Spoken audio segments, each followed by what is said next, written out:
Les zones agricoles protégées en cours d'installation à travers le pays sont à l'origine de la croissance du PIB agricole du Congo observée ces dernières années. Aujourd'hui, les gens se posent la question, mais pourquoi est-ce que le PIB agricole du Congo est en croissance de 5% en moyenne depuis 4 ans?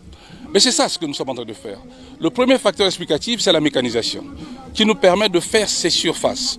Nous étions à la ZAP d'Inoni Plateau, où les acteurs vont travailler sur 320 hectares. On arrive à le faire que parce que nous avons ces tracteurs, dans le déploiement des tracteurs. Ici, nous avons 200 hectares. Et on a vu que même des agriculteurs quittent Imvuba pour venir ici à Yono, qui est beaucoup plus proche d'Inoni Plateau, parce qu'ils se disent, mais enfin, nous allons avoir des surfaces plus importantes. Mais ces surfaces plus importantes, ça veut dire plus de production.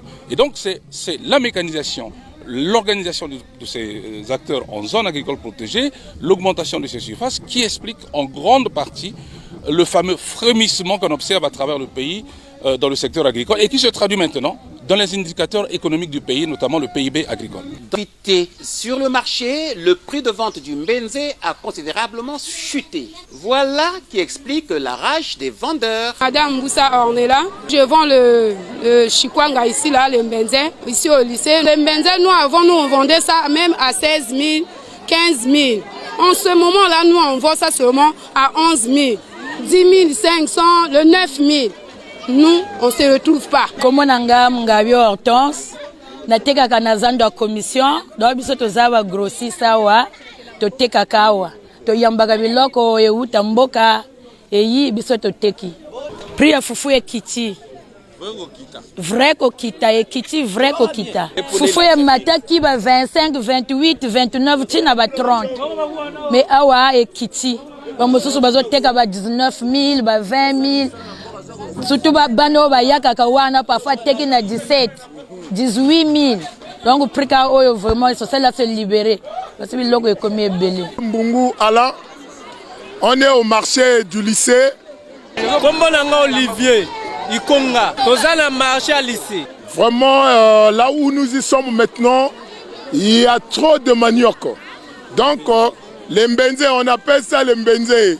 On n'arrive plus à comprendre la façon que le Mbenze est en train de venir camion sur camion. Awa Mbenze est comme 9 000, 8 000. Bato bazo tinda na mboka, na bato bazo teka awa soki bapesi message kuna bazo ndimate.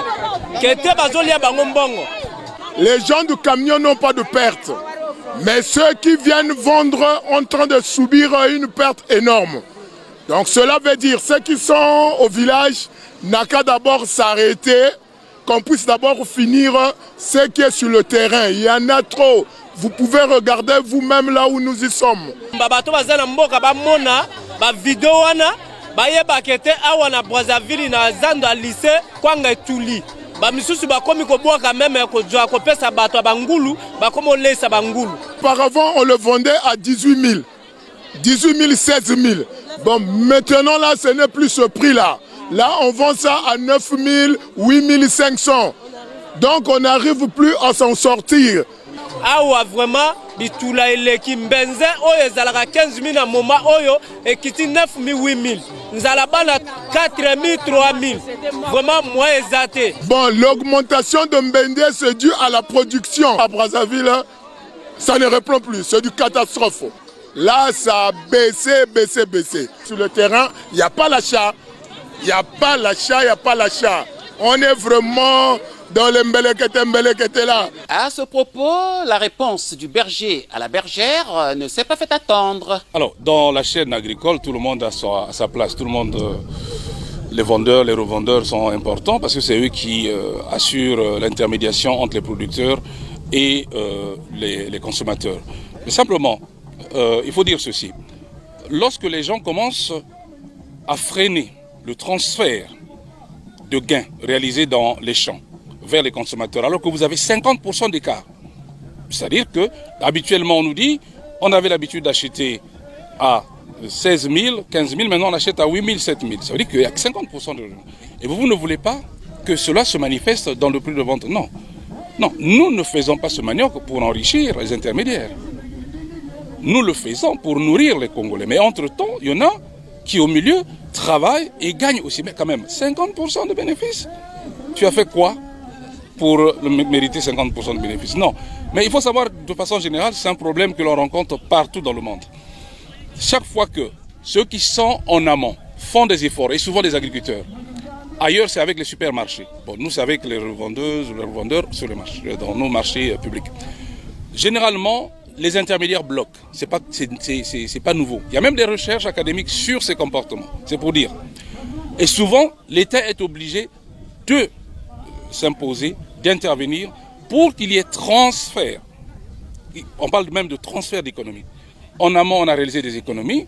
Le gouvernement arrive, travaille avec des producteurs pour que le coût de production... Oui, pourquoi est-ce que nous venons faire des apps, beaucoup de apps à Mati, etc. Mais parce que quand on pose des questions, les gens disent, mais le coût de production, monsieur le ministre, regardez comment nous faisons le manioc. Le coût de production en soi, à combien est-ce qu'on peut le vendre pour gagner? Regardez ce que nous supportons. Et nous sommes allés pour les appuyer, pour réduire le coût de production, pour que cette économie réalisée soit transférée, arrive au niveau du consommateur. Donc nous devons vérifier qu'à chaque étape de la chaîne, il n'y a pas de blocage. Les uns et les autres ont leur rôle à jouer, mais pas au détriment des autres.